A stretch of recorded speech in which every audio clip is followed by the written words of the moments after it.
How to replace a 2020 Honda Civic 4-button smart remote key fob battery.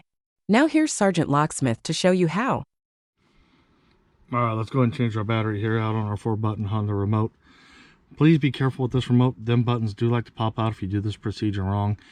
If that happens, at the end of this video, there'll be a clip for it. All you gotta do is just hit the little thumbnail to go to it. Now let's get started. You can, if your keys are on, leave them on, that's fine. Go ahead and hit your emergency release. Pull out your emergency key blade. Make sure you hold your remote. Take your emergency key blade, put it right in between here, and just twist it. You notice how it just pops. Now lay it button down, face down. Now that you got it over, keep your finger on the back. These little releases right here, pull back on them lightly. Not much pressure is needed. If you do, they like to break. So let's go ahead and do that real quick.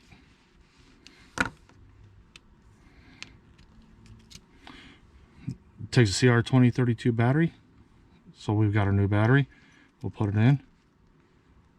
Push it in. Push down and it pops in.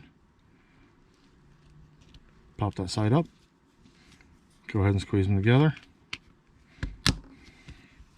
Put your emergency key blade back in. And there you go. You've just changed your remote battery. Hey, thanks again for watching this. If you got any questions, comments, post them down below. Thanks again.